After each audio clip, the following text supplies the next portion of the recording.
बजेटमध्ये करदात्यांना दिलासा देण्याचा प्रयत्न झाला आहे. 3 लाखांपर्यंतच्या उत्पन्नावर कुठलाही टॅक्स नाहीये, तर 3 ते 7 लाखांपर्यंतच्या उत्पन्नावर 5% कर भरावा लागणार आहे आणि 7 ते 10 लाखांपर्यंतच्या उत्पन्नावर 10% कर असेल, तर 10 ते 12 लाखांपर्यंतच्या उत्पन्नावर 15% कर लागणार आहे. दरम्यान ही दृश्य आपण बघू शकतोय. बजेटमधून जे करदाते आहेत, नोकरकर्ते आहेत, त्यांना दिलासा देण्यात आला. और जहाँ तक हम देखेंगे तो जो परचेजिंग पावर है जो रूरल एरियाज़ में है वो लगातार घटती जा रही है, इसके ऊपर भी कोई ध्यान नहीं दिया गया है और ना ही कोई है। तर डिंपल यादव यांची ही प्रतिक्रिया आपण बघितलेली आहे. जी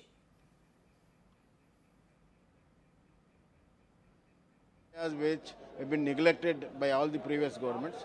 Therefore, they are trying to bring in regional imbalances, to bring out into the balances into the regional imbalances. That's all. Nothing more than that. या बजेटमुळे असमानता वाढेल असं विरोधकांकडून सांगितलं जात आहे. महागाईसाठी काहीही तरतूद नसल्याचं या ठिकाणी सांगण्यात आलेलं आहे आणि त्याचबरोबर वेगवेगळे क्षेत्र आहेत ज्याच्यासाठी कोणतीही तरतूद या बजेटमधून केली नाही असा आरोप विरोधकांकडून केला जातोय. नुकताच बजेट सादर झालेला आहे. अर्थमंत्री निर्मला सीतारामन यांनी बजेट सादर केलं. In the new tax regime, the tax rate structure is proposed to be revised as follows: 0 to 3 lakh rupees, nil; 3 to 7 lakh rupees, 5%; 7 to 10 lakh rupees, 10%; 10 to 12 lakh rupees, 15%; 12 to 15 lakh rupees, 20%; and above 15 lakh rupees, 30%. As a result of these changes, a salaried employee in the new tax regime stands to save up to 17,500 rupees in income tax. तर या अर्थसंकल्पात 9 घटकांना प्राधान्य देण्यात आलं आहे. कृषी, रोजगार, सामाजिक न्याय, पायाभूत सुविधा निर्मिती, तसंच शहर विकास, ऊर्जा, संशोधन विकास आणि नव्या सुधारणांना प्राधान्य देण्यात आलं आहे. अर्थमंत्री निर्मला सीतारामन यांनी तसं सांगितलंय. या 9 घटकांच्या विकासावर मोदी सरकारचं लक्ष असल्याचं त्यांनी सांगितलंय. बहुत सारी चीज़ें जो आम आदमी को, आम नौजवान को रोजगार की तरफ आगे बढ़ाता है, उन सब चीज़ों के बारे में इन्होंने ध्यान दिया है.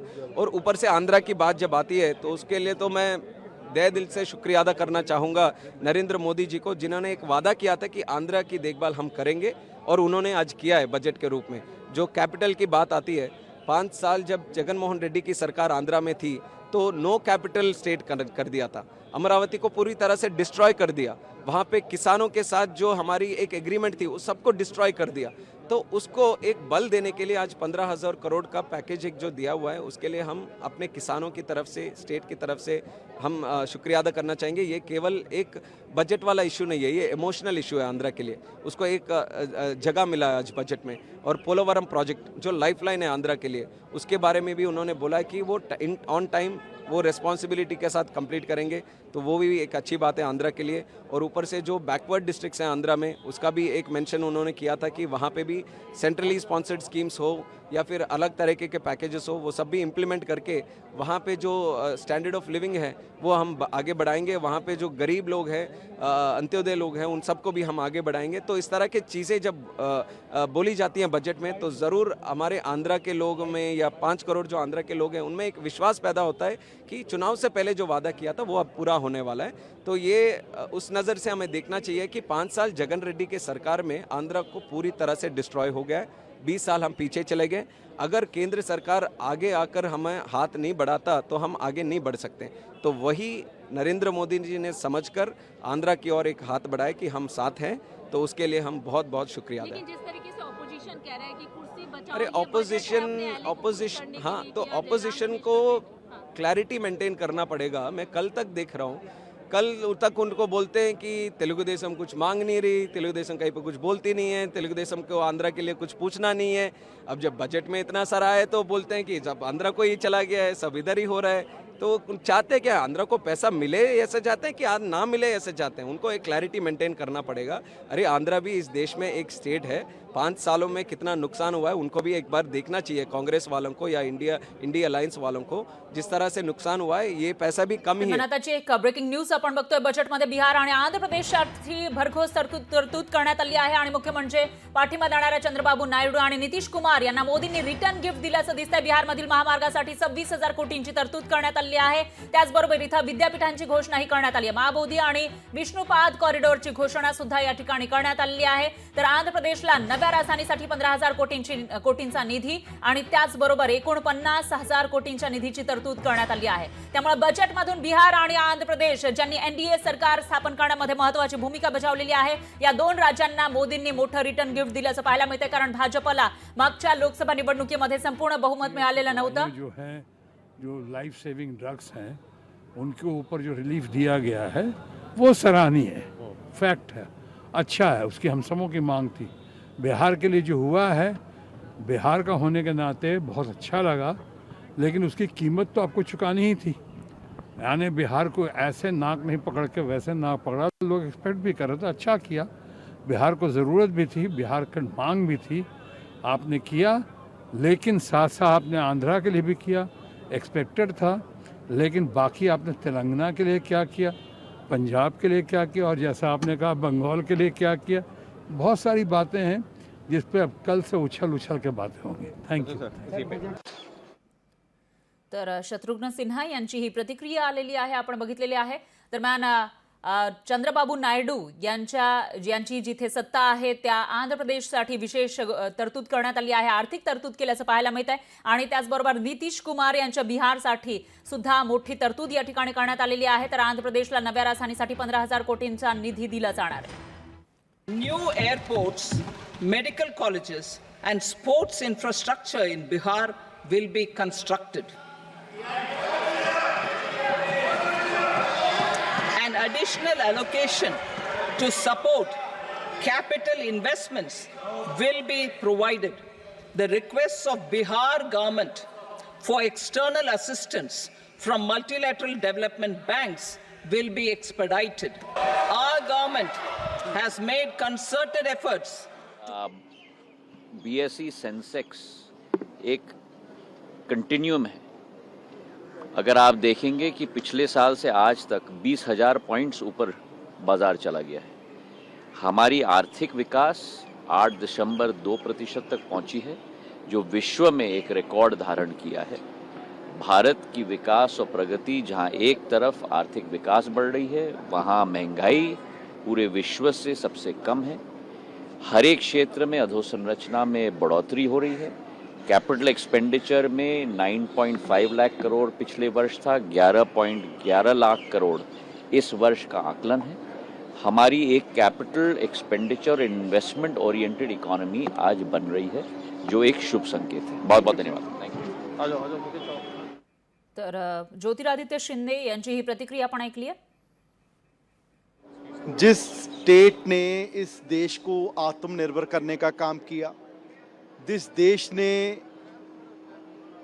आज़ाद करवाने में जिस स्टेट ने सबसे ज़्यादा कंट्रीब्यूशन रहा, और उसके बाद भी आज तक मुझे लगता है कि पूरे पंजाब में कोई ऐसा गांव नहीं होगा जिस गांव के जवान ने इस देश के लिए शहीदी ना दी हो, और उस स्टेट का जिक्र तक ना करना। और पूरे आप बजट में देखेंगे बिहार और आंध्रा, हमारी कोई उन स्टेट से कोई दुश्मनी नहीं है, अब दीजिए उन्हें, पर ये मजबूरी में पेश किया बजट है मोदी सरकार का, और सिर्फ सरकार बचाने के लिए, सत्ता बचाने के लिए उन स्टेट्स का ही ध्यान रखा गया जिनके साथ सरकार बनी है। और जिस स्टेट का सबसे बड़ा कंट्रीब्यूशन इस देश को आज़ाद करवाने में रहा, इस देश को आत्मनिर्भर करने में रहा, उस देश के किसानों का, उस स्टेट के लोगों का जिक्र तक भी इस बजट में नहीं किया गया। कई सारी घोषणाएं की गई इस बजट में, क्या कहना है आपका? देखिए, ये बजट पूरे देश के लिए एक संतुलित बजट है, जिसमें 4 स्तंभ हैं: महिला, युवा, किसान। ये हमारे जो 4 स्तंभ है, मजदूर। लेकिन बिहार में जिस कहते हैं, हम बिहार में बहार है, एनडीए का सरकार है। बिहार को सुपर पैकेज के रूप में दिया गया।